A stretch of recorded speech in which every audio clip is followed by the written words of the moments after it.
최소 수십만 원, 많게는 100만 원 넘게 손해보시는 겁니다. 99%가 잘 모르는 ISA 만기 처리 미친 꿀팁, 오늘 상황별로 제가 딱 정해드릴게요. ISA 만기 자금, 이거 어떻게 활용해야 될지 찾아봐도 모르겠어요 라고 하시는 분들이 많은데요. 자, ISA 만기 자금 3천만 원을 어떻게 활용하면 좋을지 대해서 이야기를 드리겠습니다. 그리고 왜 3천만 원인지에 대한 이야기도 제가 뒤에서 알려드릴 거예요. 자, 만기 자금을 연금저축이나 IRP 같은 연금 계좌로 옮기면요, 옮긴 금액의 10%, 그러니까 최대 300만 원을 추가로 세액 공제해 줍니다. 자, 300만 원 공제면 얼마 안 되네 하실 수도 있는데요.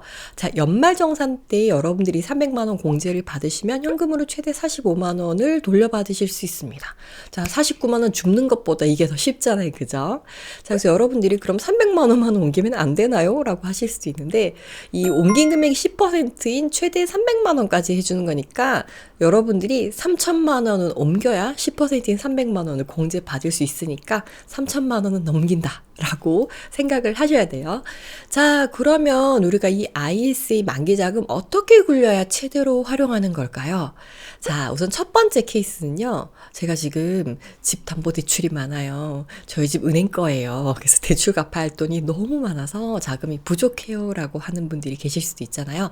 자, 이런 분들은 ISA 만기 자금 3천만 원을 일단 연금 계좌로 보내서 300만 원 세액 공제부터 받으세요.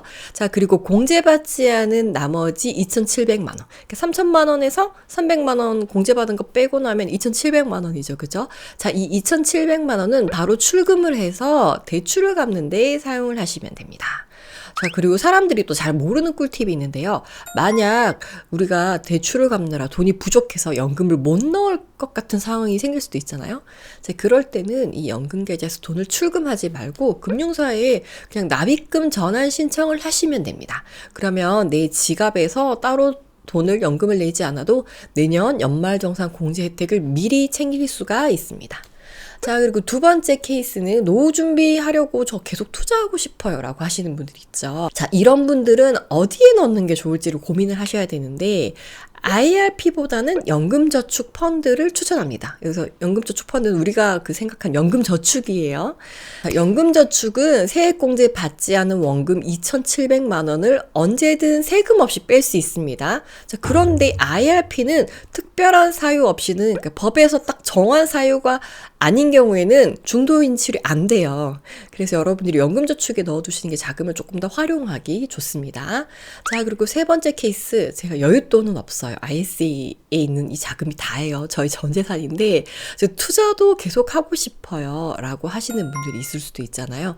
자, 세액공제도 받고 싶고 ISA로도 굴리고 싶다. 자, 이런 경우는 이렇게 하시면 됩니다. 3천만 원을 우선 연금으로 넘겨요. 그래서 300만 원 우선 연말정산 세액공제 확보한 다음에 2천만 원은 바로 출금을 합니다. 그래서 새 ISA 계좌 만들어서 거기에 다시 납입을 하고 또 여러분들이 굴리시면 됩니다. 자, 이렇게 하시면 공제 혜택은 챙기면서 다시 ISA의 비과세한도를 새롭게 또 여러분들이 누릴 수 있는 거죠.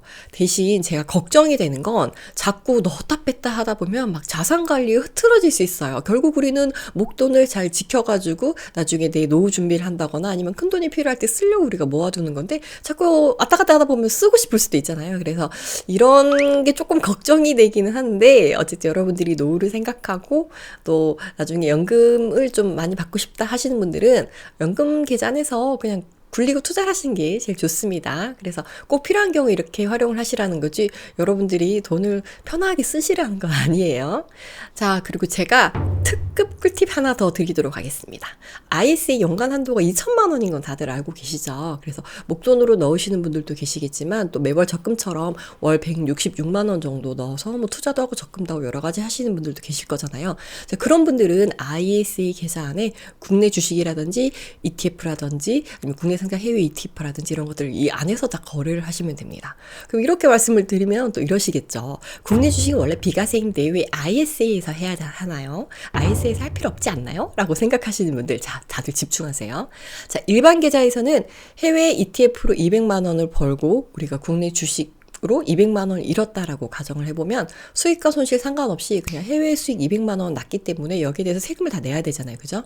자, 그런데 만약 ISA에서 이렇게 투자를 했다면 해외 수익 200만 원에서 국내 주식에서 난 손실 200만 원을 깎아줍니다. 그래서 결국 세금이 0원이 되는 거예요. 자, 이렇게 되는 이유는 국내 주식에서 손실이 난 거는 손실 통산을 해줘. 손익 통산이 아니라 손실 난 것에 대해서도 같이 계산을 해줍니다. 그래서 여러분들이 투자하는 금액이 ISA 연간한도 2천만 원 이내로 들어온다 라고 하시는 분들은 어차피 손실난 것도 여러분들이 계산에 넣으면 세금을 덜 낼 수 있잖아요. 그래서 손실 통산이 가능하기 때문에 ISA 계좌 안에서 거래를 하시는 게 훨씬 더 세금을 줄일 수 있는 방법이다 라는 거 기억하시면서 ISA 계좌를 적극적으로 활용을 하셨으면 좋겠습니다. 그럼 ISA 만기자금 3천만 원을 연금으로 넘겼을 때 기존에 이렇게 연말정산에서 받는 거 있죠. 연말정산 보너스 13월에 월급. 자, 그거 이외에도 보너스로 이만큼 더 받을 수 있습니다. 꽤 쏠쏠하죠. 자, 연봉 5,500만 원 이하인 경우에는 약 49만 원을, 그리고 5,500만 원 초과인 경우에는 약 39만 원을 더 돌려받을 수 있습니다. 자, ISA 만기자금 찾지 말고 일단 연금 계좌로 넣으세요. 자, 그리고 300만 원 연말정산 세액공제택 먼저 확정 짓고 나머지는 찾아서 대출을 갚거나 내년도 공제형으로 쟁여두는 것.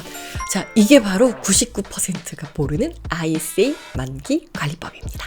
자, 여러분은 ISA 만기 자금 어떻게 할 계획이신가요?